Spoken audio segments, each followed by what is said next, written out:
In this video, we're going to use the arithmetic explicit formula to write the formula of the nth term for an arithmetic sequence given the value of several of the terms.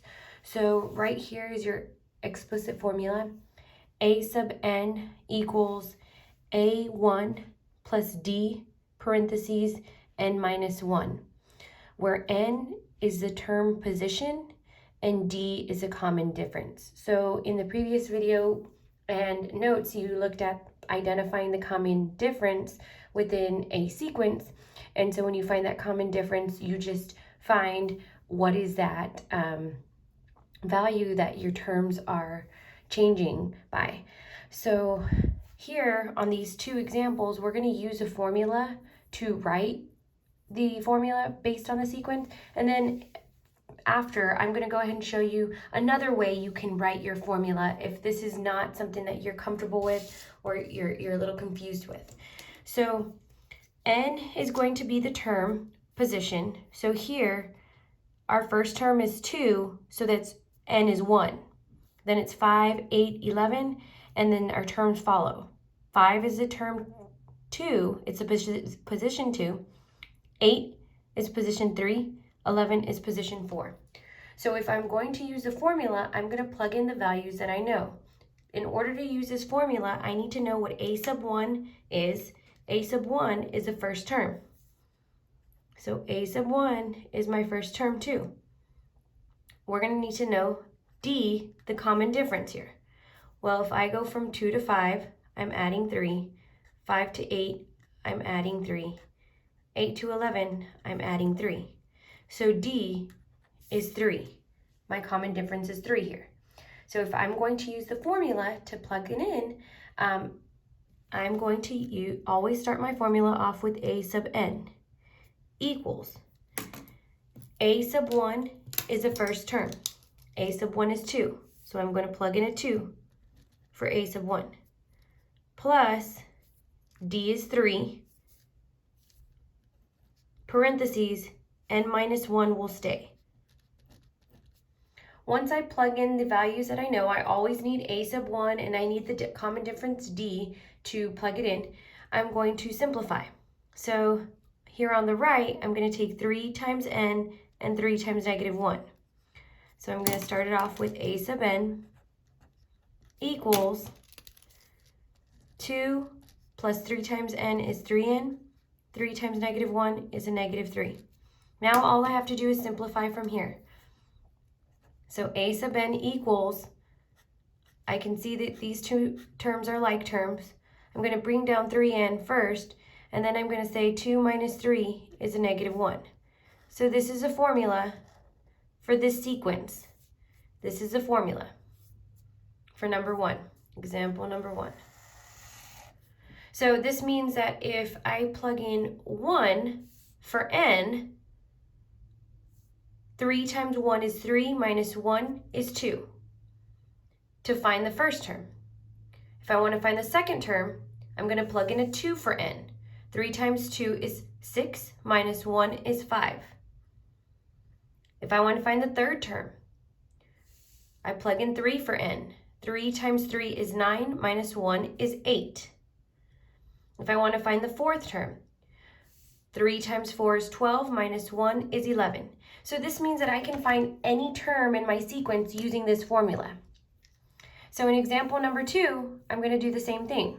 The first thing I need to do is see my sequence is 4, 6, 8, 10.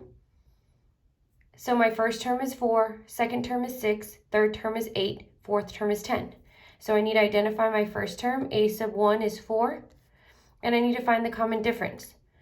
To get from 4 to 6, I'm adding 2. 6 to 8, I'm adding 2. 8 to 10, I'm adding 2. So the common difference here is 2.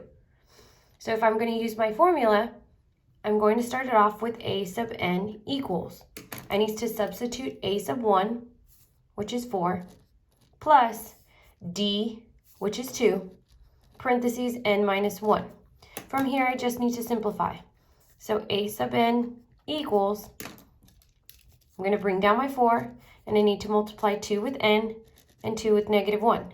2 times n is 2n. 2 times negative 1 is negative 2. So from here, I just need to simplify my like terms. So I should have a sub n equals 2n. There's no like terms with 2n. 4 minus 2 is a positive 2. So this is going to be my formula to find any term in my sequence. So again, if I wanted to find the 5th term in my sequence, which is not here, I would plug in a 5 here. So 5 times 2 plus 12 plus 2 is 12. And that makes sense because if I add 2 more to 10, I should get 12. This would be the 5th number in the sequence. So here I can use this formula to find any number in my sequence. I'm going to go ahead and show you another way. So if you need more time, you can pause the video. But if this is a little too confusing using the explicit formula, another option to find the formula given a sequence is by using any term and finding your common difference first. So I'm going to go ahead and use the same example, number 1, and then I'll skip to 3, 4, and 5.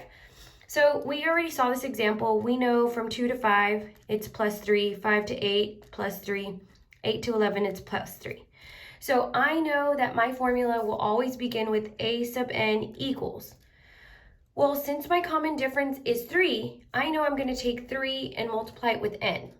In order to figure out what else is part of the formula, if I plug in a 1 here, and that's 3, I need to figure out what am I going to do to 3 to get to 2? Well, I need to subtract 1. So this would be your formula. And you can check it. If I plug in, since I know that n is my term, first term, second term, third term, fourth term. So if I plug in 4 for 3, 4 times 3 is 12 minus 1. And that's exactly what we got in that first problem. So we can use that same concept for the next 3 examples. I'm going to move to number 3. So the first thing we want to do is identify what the common difference is. So from 3 to 0, I'm going to subtract 3. 0 to 3, subtract 3. 3 to 6, subtract 3. So I know that my common difference is negative 3. So I will start my formula off with a sub n, negative 3n. So what I need to ask myself now is how can I get from negative 3 to a positive 3? Well, I need to add 6. So that's what I'm missing here, is my plus 6 to end my formula. And if you need to, you can check your formula and make sure, again, this is the first term, second term, third term, and fourth term. So if I plugged in my second term, 2, for n, negative 3 times 2 is negative 6, plus 6 is 0. If I plug in 3 for n, negative 3 times 3 is negative 9, plus 6 is a negative 3. So the formula works. So we can do the same thing on example number 4. To move from negative 4 to 0, I'm adding 4. 0 to 4, adding 4. 4 to 8, adding 4. So that's D, my common difference. So I know my formula will begin with a sub n, 4 times n. Now I just have to ask myself, if I have 4, how can I get from 4 to negative 4? Well, I'm going to subtract 8. So this is going to be my formula. So again, you can check first term, second term, third term, fourth term. If I plug in 3 to my formula, I should get positive 4. Well, if I plug in a 3, 4 times 3 is 12. 12 minus 8 is 4. If I plug in 4 for my formula, 4 times 4 is 16, minus 8 is 8. So this works. This is correct. And lastly, in this last example, if I go ahead and do the same thing, I'm going to ask myself, how do I get from negative 20 to negative 16? I add 4, and add 4. So I know that my formula is going to start off with a positive 4n. And then from here, I need to ask myself, if I have 4, how can I get from 4 to negative 20? well, I would need to subtract 24. So again, this is going to be my formula. If this was a little too difficult to see that I needed to subtract 4 from 24, you could use your explicit formula. A sub n equals A sub 1 plus d times n minus 1. So my first term here is 21, negative 21.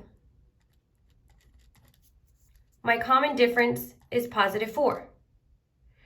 So if I take this and I plug this in to A sub 1 is negative 21 plus 4, which is d, times n minus 1. I can simplify from here. 4 times n, 4 times negative 1. So A sub n equals negative 21. 4 times n is a positive 4n. 4 times negative 1 is a negative 4. From here, I just need to simplify. So if I simplify, I'm sorry, I should have a negative 20. Negative 20. I apologize. Your A sub 1 is negative 20. So negative 20 should be A sub 1. And so we substitute that in there. So from here, it's going to make more sense. I'm going to simplify. You're going to see those are your like terms. A sub n equals, bring down your 4n because there are no like terms with 4n. Negative 20 minus 4 is negative 24. And that's the exact same answer we came up with. So whichever method you feel comfortable using, you are allowed to use. Now it's going to be your turn to practice.